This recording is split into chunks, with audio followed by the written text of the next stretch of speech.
အဲ့ဒီကောင်မလေးရေထဲကိုဒိုင်ပင်ထိုးချတော့မဲ့အချိန်မှာပဲသူမရဲ့ဆရာကသူ့ရဲ့စွမ်းအားကိုသုံးပြီးကောင်မလေးကိုလေထဲမှာတင်မြောက်နေအောင်လုပ်လိုက်ပါတယ်ဆရာကလက်ညှိုးလေးကိုတစ်ချက်ဝေယံလိုက်ယုံနေတယ်သူမဟာလေထဲမှာပတ်ချလဲပြီးကပြတ်တယ်လို့ဖြစ်သွားခဲ့တာမို့ဒိုင်လူကြီးတွေအားလုံးပါဆက်အဟောင်းသားနဲ့အံ့ဩသွားကြတာပေါ့အဲ့ဒီနောက်ဆရာကလက်ညှိုးလေးကိုတစ်ချက်တောက်လိုက်တဲ့အခါမှာတော့ကောင်မလေးကရေထဲကိုအရှိန်နဲ့ကျသွားပြီးစံပြဒိုင်ပင်တစ်ခေါက်ကိုအောင်မြင်စွာတင်ဆက်နိုင်ခဲ့ပါတယ်ဒါကြောင့်လေဒိုင်လူကြီးတွေကသူမကိုချက်ချင်းပဲအမှတ်ပြည့်30မှတ်ပေးလိုက်ကြတာပေါ့နောက်တစ်လဲကတော့ပြိုင်ဘက်ကောင်မလေးရဲ့အလှည့်ပါဒီတစ်ခါမှလည်းဆရာကလက်တစ်ဖက်ကိုပဲရမ်းပြလိုက်ရုံရှိသေးတယ်အဲ့ဒီတိုင်ဘက်ကောင်မလေးဟာဟန်ချက်ပြက်ပြီးရေထဲကိုဖင်ထိုင်လက်သားပြုတ်ကျသွားတာကြောင့်ဒိုင်တွေကသူ့ညမှတ်ပဲပေးခဲ့ပါတော့တယ်နောက်တော့ရေကူးပြိုင်ပွဲရောက်လာခဲ့ပါတယ်ဆရာရဲ့တပည့်မလေးဟာစကတဲ့ကပြိုင်ဘက်နောက်မှာပြက်ကြံခဲ့တာမို့ပြိုင်ဘက်အဖွဲ့ရဲ့နီးပြကတော့ဒီတစ်ခါတော့သူတို့ပဲနိုင်တော့မယ်လို့လုံးဝကိုယုံကြည်နေခဲ့တာပါဒါပေမဲ့ဆရာကသူ့ရဲ့အစွမ်းကိုထပ်ပြီးထုတ်သုံးလိုက်ပြန်ပါတယ်အဲ့ဒီအချိန်မှာပဲအံ့ဩစရာကောင်းတာကကောင်မလေးဟာနီးပြဖြစ်သူမျက်လုံးပြူးသွားရလောက်အောင်ကိုရေထဲမှာဒုံးကြီးလိုအရှိန်ပြင်းပြင်းနဲ့အမြန်ဆုံးကူးခတ်သွားပြီးပထမနေရာနဲ့ပန်းဝင်သွားခဲ့ပါတယ်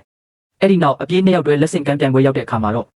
ဆရာကလက်ညှိုးကိုထပ်ပြီးဆန့်ထုတ်လိုက်ရုံနဲ့တင်ကောင်မလေးဟာမီတာ30နီးပါးလောက်ထိအဝေးကြီးကိုခုံပြန်ကျော်လွှားသွားခဲ့ပါတယ်။နောက်ဆုံးမှာတော့သူတို့ကျောင်းဟာချန်ပီယံဆုကိုစုခူးသွားနိုင်ခဲ့တာပေါ့။ဒါပေမဲ့ဒီဆရာမှာစွမ်းအားစမ်းတွေရှိနေတယ်ဆိုတာကိုတော့ဘယ်သူမှမရေးမိခဲ့ကြပါဘူး။တကယ်တော့သူဟာ